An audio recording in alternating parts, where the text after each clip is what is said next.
Still flying high off of that Auburn victory for the Arkansas Razorbacks. Still have your ears ringing from Walton Arena being so loud, as do I. And so does Alyssa Lang of the SEC Network, who joins us next on the Locked On Razorbacks podcast.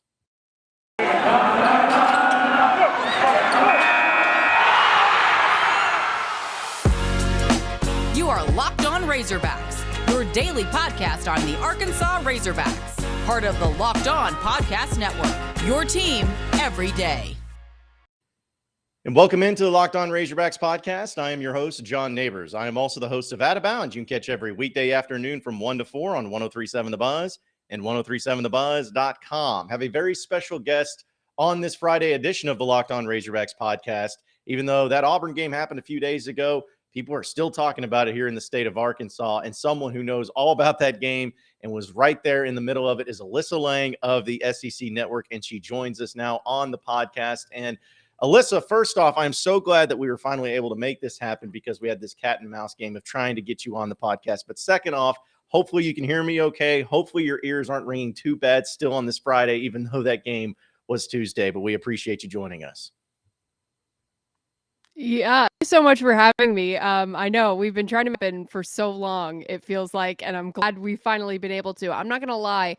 I did have to have a few glasses of wine after that game was over just to kind of like down a little bit, get my hearing. And I think I finally to hear normal again on Wednesday morning because it was just so loud. And I was telling folks that, a lot of times we have our headsets in during these games, and sometimes something will happen in a football game or a basketball game, and I'll have to kind of push them in my ears a little further just to make sure I can hear the truck and hear the guys. And I think I was sitting at the table on the sidelines doing this the entire game, just making sure I could hear the broadcast and hear everything that was happening.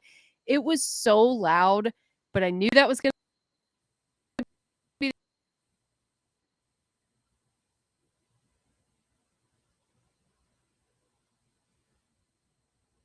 section. It was just insane. Yeah, that's the thing is like I was, of course, first off, you needed wine. I think I needed a cigarette or two after watching that type of game. Like it was that incredible, like to try to experience it and witness it. And, I've been going to games my whole life at Walton Arena. And, I've seen some really epic games and some epic teams come in there. Obviously, Arkansas in the 90s when they were doing really well and winning championships and whatnot. But like that type of level, I don't think I've ever seen where just from beginning to end, the crowd was into it, the electricity was into it, and of course the court storming afterwards. Like it's that's what makes college basketball so great. And I think even Eric Musselman talked about it after the game and everything, where he's like, you don't get those opportunities where you play the number one team in your home court to be able to have that insane reaction. And I think that's what just made it so perfect, where all the stars aligned for this. And to have the fans enjoy that and be a part of that too. Like that's just kind of one of the cool things and what makes college basketball so great. Yeah, and just the way that they got ready, for this game days before, right? Like we saw Musk tweeting the videos of the students camping out, and this didn't actually make the broadcast because we didn't have time with it being such a back and forth game. But you might have seen this student when you were on the floor walking around. There was a guy in the front of the student section who had a sign. It was a cardboard sign, and it said, "I had a seizure this morning." And I walked over to him and I was like, are you okay? Are you okay? Like, first of all, like, what's your name? Are you okay? Like, I have to check on you first. And he's like, yeah, I'm fine. And I said, well, do you mind me asking what in the world happened? Like, what's going on here? And he's getting ready for tickets.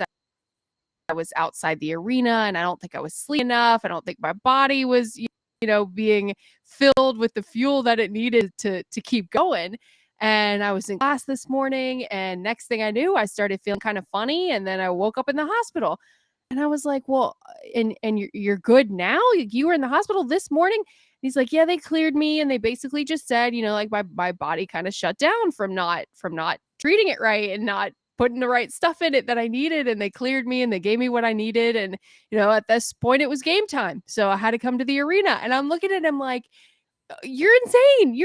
Like, you need to be at home resting, taking care of yourself. And he's like, well, I wasn't missing this for the world. He still had his hospital bands on. He had the cotton ball under the Band-Aid from where they had drawn blood from him. And I was just like, this embodies how important and how big this game was for people. This kid had a literal seizure in class this morning, went to the hospital, and I'm not sitting here recommending that. I'm not sure that that was the best course of action for recovering from that, but that was the decision he made because he wanted to be there. He wanted to be loud, and he was in the front row. So it was insane. Somebody asked me yesterday if it was the best college basketball environment that I've ever been in. And without a doubt, yes. There's no question I have ever been in an arena that was that loud, that insane, that raucous. And it was so much fun from the beginning to the very, very end. It was insane.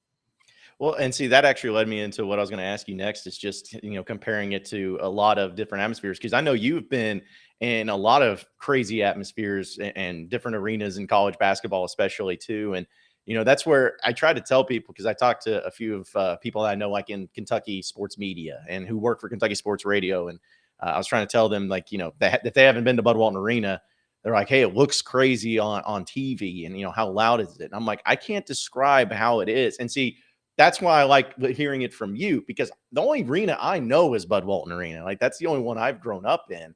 And I know how crazy of an atmosphere and how crazy it can be. But when you hear people like you or others who go to so many different arenas and get to experience crazy atmospheres and big games, and then you come on here and say that that's the craziest one you ever been in, like that, I guess that just, is like kind of like not a little feather in the cap of Razorback fans being like, well, we may not have the biggest football stadium. We do have a great baseball stadium, but if you can tell me that we have one of the best atmospheres in all of college basketball as far as arenas go, that's something that they can kind of hold their hat on and be really proud of and say, hey, this isn't just us thinking this. This is other people who have been here too. Right. And not only, I want to add this because I haven't been able to really like share this story yet. And I'm hoping there will be a part 2 to this. Not only was it the craziest, loudest, sane arena experience, every time I come to Arkansas, everybody is so nice. Everybody is so nice to me. Everybody goes out of their way to help me, like whatever it is. And after the game, I ended up getting Coach Musselman in the tunnel to try to kind of get him off the floor, protect not only his arm situation, but anybody from getting hurt. So I get up from my seat, and you knew where I was sitting on one of those tables right in front of the students. I get up from my seat and I go over to the tunnel to try to wait and make sure I'm in the right spot. And it didn't even occur to me to put my stuff away, like to put my iPad and my phone and everything in my bag and maybe even take it with me or put it somewhere. So I left it there on the table. And I get to the tunnel, do the interview with Muss, turn around, look at the court, and I'm like, I don't know how I'm going to get back to my seat, first of all. Second of all, I hope my stuff is still there. Like this could get bad. So about 20 minutes later, I finally kind of get back around the stadium, get to one of the entrances where it was closer to my seat, and one of the police officers was helping me kind of like guide my way through the crowd to get back to grab my stuff. Tom Hart, Dane Bradshaw were on their way out, and they were like, we'll wait for you, at the truck, get back to the hotel, just grab your stuff. So I get back to where I was sitting, and the table was like completely empty. Like the TV monitor that I was looking at was on the ground and was smashed up a little bit. My backpack was like 10 feet away from where I had left it. I had some makeup products that were kind of like strewn throughout the floor. And, there's still like thousands of people on the floor. And my iPad and my phone are gone. And I'm like, oh no. Like, and of course I don't blame anybody in a court storming. Like everybody's going. I'm like, my whole life, my iPad, my cell phone, like what am I going to do? So a couple of police officers and then a couple of the students started to hear what was going on and that I was looking for my iPad. And so like in this sea of people, a couple Arkansas students are like, well, we'll help you find it. We'll help you find it. And so like they're going onto the floor and they're looking to see if they can find anything. They're like, what does it look like? And after about 20, 30 minutes of looking, we kind of gave up. And I thought, it's either way across the other side, maybe someone will pick it up, turn it into lost and found, or, I don't know. But I was already like, I'll go to Verizon tomorrow and get a new phone. And it is what it is. I get out to the truck and I tell my producer what's going on. And they're like, no, you lost your phone. Like, what in the world? This is awful. Then we get a call from someone within the Arkansas athletics department, and they said one of the University of Arkansas police officers picked up my stuff just before the court storming, and we were able to kind of track him down. His name is Paul. And Paul had the wherewithal to see that I was an idiot and left my stuff on the table, grabbed it and held on to it, and eventually got it back to me to kind of protect it from everything. And I was just like, when they brought it back out, I was like, I will be an Arkansas fan till the day I die because you guys saved my life and you were looking out for me. And even when I thought it was gone, there were students offering to help me. So even after the game was over, after the broadcast was over, the craziness did not end. But I've always talked, about going to Fayetteville and experiencing that Southern hospitality, and it truly shone through in that moment. It was a roller coaster, and I'm so appreciative of everybody out there for sure, because it was insane for a lot of reasons. That's an awesome story because I laughed because I was out on the court too because I'm like I wasn't storming the court, but I wanted to get like cool videos and pictures Yeah. and stuff of being down there, and I tried to go out there and get as quickly as I could because I knew the stampede was coming behind me. Like I got hit, like I was covered in some sort of fluid. I Yep. hope it was sweat. I don't know what it was. Like there was just so much madness going on, and I'm cracking up because I'm sitting there and I'm trying to everyone's just squeezed so tight. They're crowd surfing a chair. I guess they found from Gucci Row. They're, just crowd surfing Mhm. a chair. They're crowd surfing a trash can. So, like, when you tell me that story, I'm like, there is no way that if some of those students got a hold of her stuff, that it was ever going to be seen Right. again. Like, Right. it was just going to be pure bedlam with that going on. But see, that's an incredible story. And that cop, I mean, the fact that he had the wherewithal to be able to do that is pretty incredible because in a scene like that and with everything's going on, I mean, my goodness, yeah, anything that got into the pathway, it wasn't going to last. Because even DJ Derek, the DJ there, I heard a lot of his monitors got destroyed too from people just rushing the court. So a Yeah. lot of damage control, and that's awesome that you got a chance to at least keep your stuff, especially your phone too, because that's probably pretty problematic, especially in your business. Yeah, shout out to Paul for doing that, because I don't know what I would have done. Like, I had to board a plane the next morning, and it was funny because my producer is like, "Well, can you do, find my iPhone, or can we call it?" And I was like, "Well, I turned it off because I didn't want to be distracted during the game. I turned it off. So my phone is off. There's no way of calling it or having it light up or anything." So I really thought that I was going to lose it and that was going to be that, but it was a just huge sigh of relief when I got that call that someone had picked it up. And then I saw DJ Derek talking about that after the game. And DJ Derek is obviously awesome. And I love getting to see him. But I'm sure he was probably like, yeah, I guess this was worth it because it was so crazy. And I kind of felt the same way. I was like, you know what? If I lost my iPad and my phone in this situation, it is what it is. Like, I'll figure it out. I'll find something. But I guess this was worth it in this kind of environment, in this court storm. I can live with that at the very least.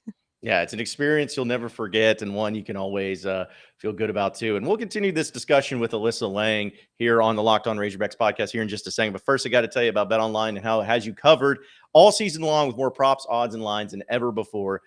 As football continues through its march to the playoffs and into the big game, which is coming up, of course, this weekend. And BetOnline.net remains the best sports spot for all of your scores, podcasts, and news this season. And it's not just about football. BetOnline has last minute, up to minute info on pro and college hoops, as well as NHL, boxing, UFC, along with live real-time updates of current games. So don't wait to take advantage of all the amazing new offers for the 2022 season. So head over to betonline.net where the game starts.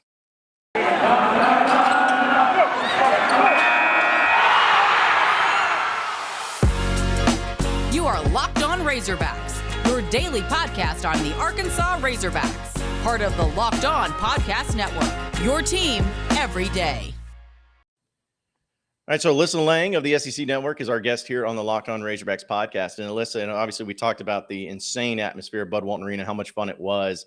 And a lot of that, of course, had to do with the fact that Eric Musselman's Razorbacks actually won the game and beat the number one team in the country. And I think that's what Razorback fans are flying high so much about, where just like a month or so ago, it seemed like this basketball team was completely and totally not living up to that expectation they had. They were a top 10 team and they had some bad losses, some head scratchers. They couldn't play defense. They looked dead in the water. And now they've won 9 in a row and they just beat the number one team. And they still got a lot of games left. And in a couple of weeks, next Saturday, I guess, they welcome Tennessee, who's a top 25 team. Then Kentucky comes the next Saturday to Walton Arena. So when you've been watching Arkansas and seeing this turnaround, what have you made of it? How has this team been able to put it all together where it seemed like for a while there, they weren't even going to make it into the NCAA tournament? Yeah. Well, first of all, I don't think it's surprising that they were able to figure out how to turn this thing around, right? We had expectations for this team. We knew this was a team that should have been pretty good this year. And as you mentioned, not just Arkansas fans, everybody was surprised with the way they started conference play. I think the guys would say that they were surprised as well. This was the first game of theirs that I've gotten to do this year.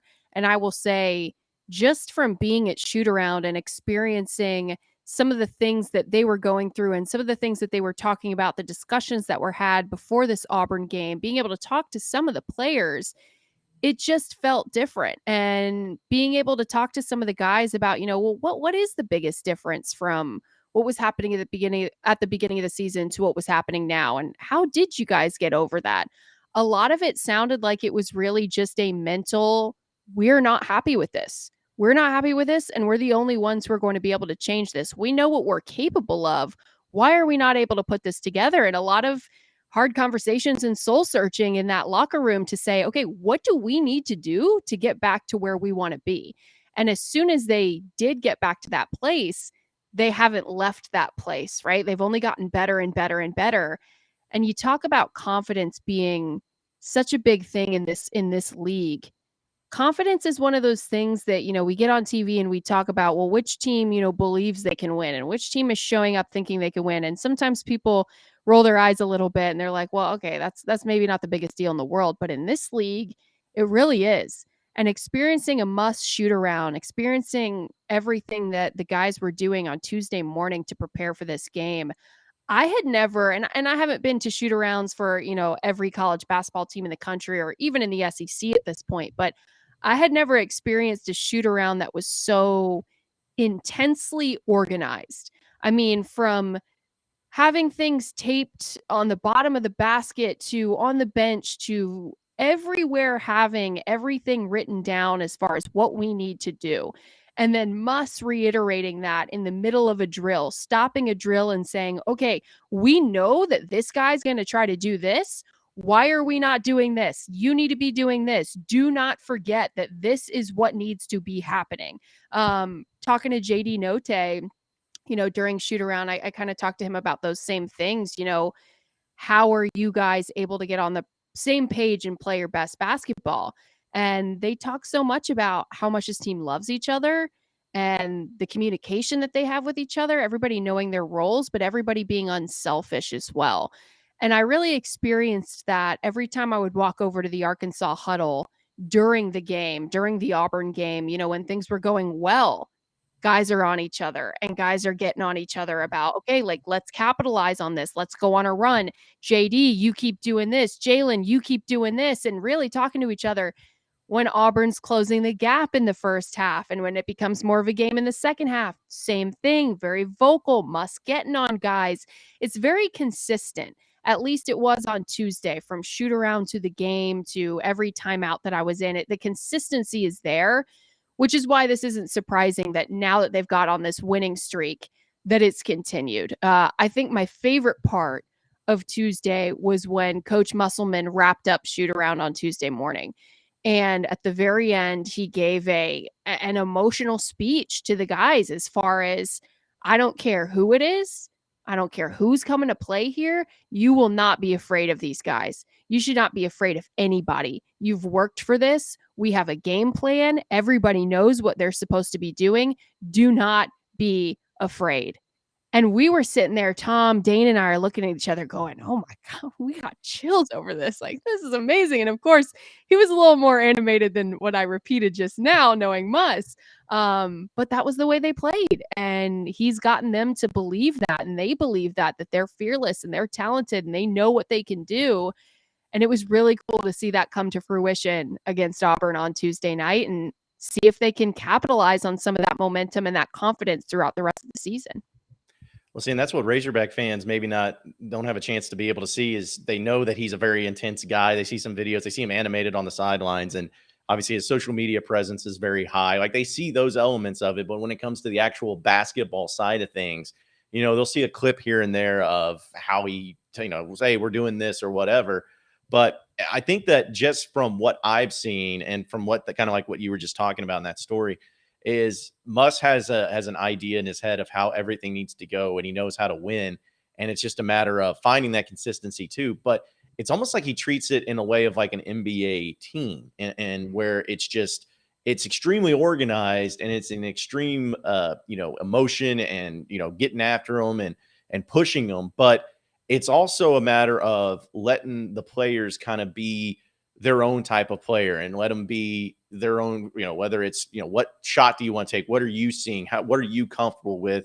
Utilizing their strengths to where instead of trying to fit them in a square peg into a round hole type thing, he's more kind of just letting them have this freedom to be able just to play the game and let the game come to them. So it's kind of a weird balance where you're able to be that organized and that, and then, that intense and that, rigid, but also being able to provide freedom for the players to be able to still go out there and play the game of basketball that they love. Yeah, and that's one of the questions that oftentimes I have a couple of go-to questions that in a shoot around or an interview environment I like to ask guys. And one of those questions is, what is it like to play for coach? What are some of the things that you love about him during game day? What are some of the things that, when he flips the switch in the middle of a timeout, like what are some of those things that are happening?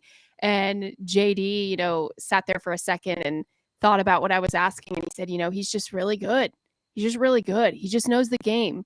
He knows where we're supposed to be. He coaches us hard, but you can tell that there's just this abundance of respect between the players and Muss and the players. And you can really see that in those huddles and during those timeouts and during those TV timeouts where you walk over there and sometimes it's not necessarily Muss, the one addressing this, drawing up a play and yelling at somebody to get on the boards more, telling somebody that they're not close enough when they're defending these Auburn shooters. It's the guys who are talking to each other, and it's not just one, it's not just two, it's all of them, saying what they see and telling somebody what they're noticing from their guarding. And when Walker Kessler does this, like, you need to be doing this, or we need to be playing, within half a step. So seeing that and knowing that it's not just Muss, on the guys all the time, tells me that, this is a team that, like I said, buys into the leadership aspect of knowing that everyone's on the same page and everybody has a role no matter what it is. And everybody kind of working towards this common goal, which again, kind of sounds cheesy. But I know it's one of those things that it's important for a team that wants to go far to have those intangibles. And Arkansas has those intangibles and they want to go well for sure. Yeah, I mean, it's looking up right now, and that's what's crazy about the SEC just in general is that, obviously Auburn, even though Arkansas beat them on Tuesday, I still think they're the best team, if not one of the best teams in the country, just how talented they are. Then you got Kentucky, who's really coming along. You got Tennessee, who is playing really well and is a top 25 team, and obviously Arkansas doing their thing too. But it just seems like it's amazing how the SEC, how far it's come from where you had it to where you had Kentucky and Florida, and then maybe a third team being good or decent, and the rest of them were just nothing, to where now not only do you have so many teams, but the coaches like Eric Musselman, you got Bruce Pearl, you got John Calipari, you got Rick Barnes, you got Ben Howland. I mean, you got these named guys that have really elevated the whole conference. So I think that's also what makes, at least from the Razorback perspective, this run and what Arkansas is doing is so great, is because they're able to do this in a conference that actually has a lot of great coaches and a lot of better teams. It's no longer you just beating up on a bunch of patsies. Like, you're actually playing and beating quality teams, especially when you go on the road. And I think that that's why people are even appreciate Muss that much more, is because he's doing it against other coaches that are just as good, or in some cases more accomplished than he is, but he's still finding ways to get it done. Well, I mean, how often are we talking about that on the football side as well, right? Especially with Arkansas. I mean, Sam Pittman came in, and if you didn't know who Sam Pittman was, there were plenty of people who were going, okay, this is interesting. And then Pittman gets here, and it ends up being one of the best culture fits that we've ever seen, I feel like, in the SEC. And here we are now, Sam Pittman rattling the cages of the SEC, going, okay, Arkansas is here and we're not going anywhere. We're only coming after you, and getting some of these big time wins against coaches who had an extensive resume compared to Pittman, who I did get to see at that game, which was awesome. Like, he gets stopped left and right by Arkansas fans, which is deservedly so. But to your point, when ESPN put out the numbers on how the game did, it was like 1.96 million viewers, I think, at its peak. People were quote tweeting it. People were tweeting it and saying, well, the SEC is a basketball conference. Don't forget it. The SEC is a basketball conference. And what did Bruce Pearl say a couple weeks ago? This is an everything school. This is an everything conference at this point. And teams like Arkansas and everyone you just listed that aren't the normal teams that we're used to being the ones that go all the way, or we're talking about in the postseason, teams like Arkansas getting good make it so much more exciting to be part of this conference, knowing that the number one team in the country could come in against an unranked Arkansas team, and everyone knew that there was a good chance that there could be an upset. Everybody knew that this was not going to be one of those games when and dominated the floor. And Arkansas wasn't ranked. Like, if you're not part of this conference, you're looking at that going, really? Like, they're packing the floor for this? Like, why would an unranked team be excited about playing number one? And then you see what happens if you follow the SEC. You weren't surprised by it. It makes it so exciting, especially for me, getting to cover this conference and not knowing what's going to happen night in and night out. But man, it's been really fun to watch rise here at Arkansas, to watch the fans just really wrap him up and love this team and love the way he operates, you know, from the crazy shticks of like the locker room UPS delivery to the social media, like you said, to ripping the shirt off and going back out onto the court, which was just insane. I mean, he's a likable guy and he's got a talented basketball team. And I think that's the perfect combination, especially if you're an Arkansas fan right now. It's a great time to be an Arkansas fan of all sports, first of all. But man, it's exciting. And I'm really, really looking forward to seeing what this team does the rest of February. And then when we get tournament, because man, there's going to be some revenge factors as well, especially if we potentially see that matchup again. Yeah, I still laugh at when Muss took his shirt off, because I'm like, someone had to help him. Like, it's not like he could have done it himself. He had to be Right. like, whether it was like a police officer, Jay is like, hey, help me get my shirt off, because he was in that sling.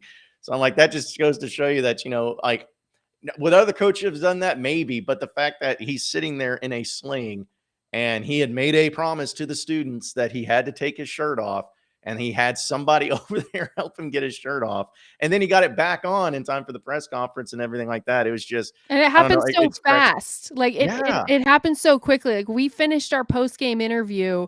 I turned around to like look and see how in the world am I going to get back to where I need to be. And I turned back around and Muss is coming back out of the tunnel with his shirt off. And I was like, what did someone cut it? Like, I think someone cut it off of him. Like, I think that's the only possible answer for how this happened, because I even hit the truck. I think they were still counting off for the broadcast by the time he got his shirt off. And I was like, just so you know, Muss is on his way back to the floor shirtless. And they were like, I'm sorry, can you say that again? It just happened so fast. It was so funny. Yeah. Well, I mean, not everybody at his age can be in that good a shape to feel good about taking their shirt off. So you gotta give him some credit for that as well. So we'll continue in our final segment of the Locked On Razorbacks podcast with Alyssa Lang here in just a second. But first, I got to tell you about Built Bar. I know we all went through our New Year's resolutions, trying to eat healthier, trying to lose some weight, and hopefully most of you are still going strong. But maybe some of you have gone back to the wayside and you're struggling a little bit to maintain that. But luckily, you got Built Bar that can help you out. It's a protein bar that tastes amazing because it's covered in 100% chocolate, but it's also really healthy. And it's something that you can help you maintain your weight or help you lose weight. And it's a delicious snack that you can have in all different types of flavors that you have to try it out. And for those of you that are looking to check it out, we have a great offer for you because you listen to the Locked On Razorbacks podcast. If you head over to built.com right now and use promo code LOCKED15, you'll get 15% off your next order. It's as simple as that. Doesn't matter how many you order. Doesn't matter how many flavors you get. If you just go to built.com and enter in promo code LOCKED15, you will get 15% off your next order with Built Bar at built.com.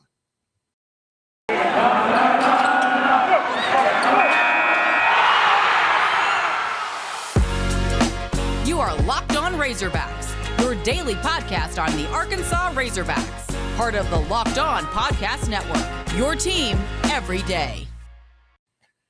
All right, final segment with Alyssa Lang of the SEC Network here on the Locked On Razorbacks podcast. Now, Alyssa, you mentioned Sam Pittman in the previous segment, and I have a lot of friends because, I went to the University of Arkansas. I grew up a Razorback fan, and I have a lot of friends that are Razorback fans too. And we're all nervous because things are going too good. The football program and where it was a few years ago to where it is now. The basketball program where it was just a month or so ago to where it is now. Baseball last year, they were the number one team for the entire season pretty much. They didn't get to the College World Series, but this year a lot of people are saying, top 5. It's like things are just going way too good for Razorback fans right now, and they're a little worried that there might be something on the horizon. All right, who's going to get on the motorcycle? What's going to happen here? It's going to cause problems. Like, I don't know. You mentioned it's a great time to be a Razorback fan, but Razorback fans are also seen this before where it seems like anytime that everything goes too good, it ends up being too good to be true. Yeah, and softball too. I mean, adding Courtney Deifel on the softball team was so fun to watch last year as well. I mean, I totally get that. I get the feeling of the pit in your stomach, feeling like it's too good to be true, and the rug's gonna get pulled out from under you. But man, I just know in my experience and talking to these coaches and talking to the folks who run these programs, they just fit. Right? Like how many discussions are we having, before a coaching hire or after a coaching hire, a year into a football coach's career that people are going, this just wasn't a good fit. How do we figure this out? How do we get this person out of here? How do we make a change? You just don't have that conversation right now with Arkansas and going to Arkansas football, knowing what they've been able to do the past couple of seasons. And I will say, my second year with the SEC Network was the first year that I started sidelining football every single weekend consistently. And I had what we would call a package. I think I was at Arkansas 4 times Chad Morris's last season. Ooh. And it got to the point where I'd be in the hotel lobby, going over for the 11 a.m. kick. And by the 3rd and 4th week we were there, I'm not kidding. I had Razorback fans coming up to me going, look, we love having you here.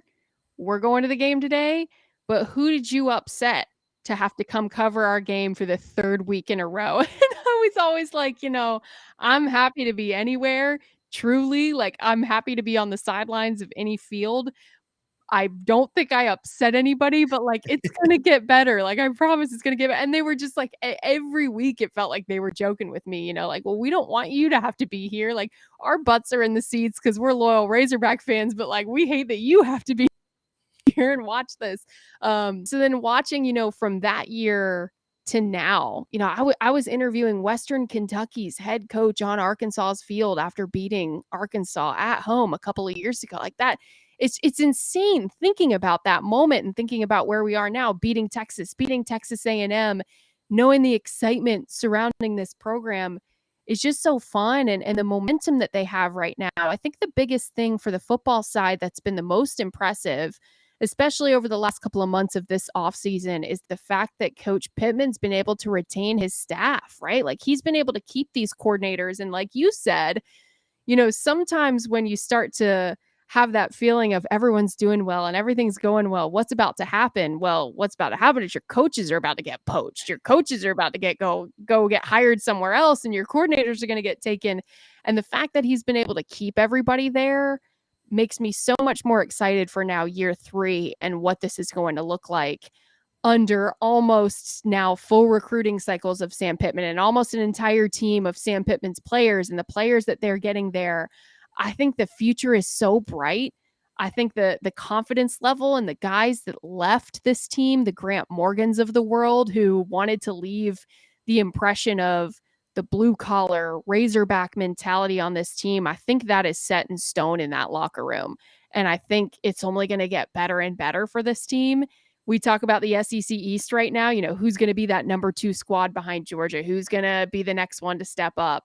I don't think it's a question that Arkansas has already been that next team to step up in the SEC West and that they're not going anywhere anytime soon. So I understand the doomsday mentality. Like I said, this is going so well. It can't go this well for this long, but ride it into the sunset. That's what I would say, because the better you get, that feeling's not going to go away.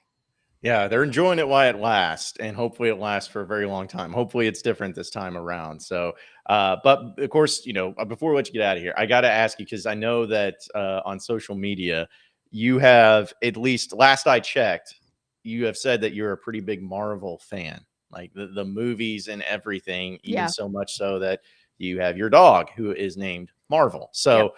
I'm curious because I love Marvel movies too. Like I go and see them all and everything. But did you just become like a Marvel fan like recently, or were you like from the beginning? Going back to like the Iron Man movie, was that like kind of like where it all came? Because I have some people that I know who started watching it kind of later, and then they just fell in love with it. But with how much you love Marvel, I feel like you've probably just been a fan for a very long time of them. Yeah, I have been a Marvel fan for a long time. I have a brother who grew up and was a big comic book guy and always read comics. And my dad was the same way. And my father's family has bins and bins of old comics. And I never got into it really from that standpoint. But when the movies came out, we were always going to see, first in line. Iron Man was one of my favorites. And when those movies came out, I was hooked. I don't know what it is, it's always kind of in my like happy place. And I always say that, if something happened with sports or something like that, that if I could go talk about Marvel movies for the rest of my life, that would be great. But yeah, I've always been a big fan of those movies. It's, I think, a masterpiece how it's been put together. I always tell people you have to watch them in order. Like you have to watch them from order of release to truly understand the beauty of the writing and how they put everything together. I mean, all these movies just culminating in one final 2-part movie. It's just incredible to me. So yeah, as I said, named the dog Marvel. Probably another dog in our future that has another Marvel name. Not gonna lie, we've already discussed that. So it's not going anywhere anytime soon. I sobbed at the new Spider-Man movie. It was so good. Eternals was not that good.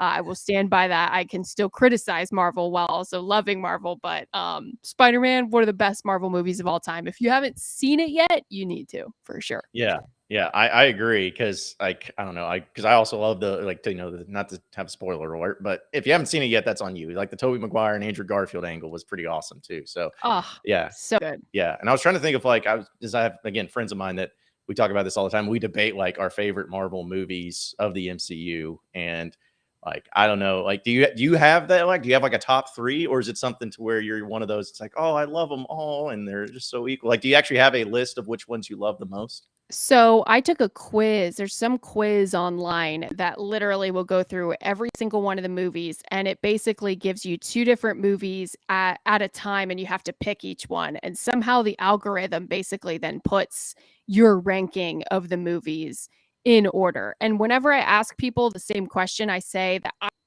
I don't think Infinity War or Out. Like those are, I think, the best 2 movies like out of all of them, just because it's the culmination. So like I always take Infinity War and Endgame out of the discussion when we're talking about favorite movies. Winter Soldier, Captain America Winter Soldier is a fan favorite in this house, as well as Civil War, even though Civil War kind of makes me sad. The new Spider-Man now is definitely up there. Iron Man 1 will forever be a classic, but I also will say that, like if I'm having a long day or I'm kind of stressed or even feeling sad, like Guardians is my go-to. Yeah. And I'll put that one on because those will always make you smile because those are hilarious. So I can't remember from my formal list and my formal quiz what my number 1 was. I think Black Panther was up there as well because that was just a fantastic movie. I have to take the quiz again though and really like put it in my phone so that when I'm asked this question I have my proper answer and not name 6 movies. But That's where we are. No, no, because like Thor Ragnarok is probably Oh, like it's another one good of one. my that's one of my favorite ones too. So yeah, I think we're on the same page for some of those too. Because I feel the same way about like Endgame and Infinity War. Because like Infinity War is probably my all time of all of them my favorite one Yeah. just because of how great it was. But it's like it's kind of cheating. It's like it's like of course it was going to be great with Right. all those people in there too. So, but listen, Alyssa, I appreciate you coming on. I know that. It worked out perfectly since we've been trying to work this out for a while. After a game like that, it was awesome to have you on, and I'm glad you got to experience it because not many people really get to see something like that. And so, but appreciate you coming on to the podcast and talking about it. And I know, and hopefully, we'll be able to catch up and do this again sometime really soon. Absolutely. Thank you for having me, and I hope I get to go back with Bud Walton being that crazy again at some point in my career.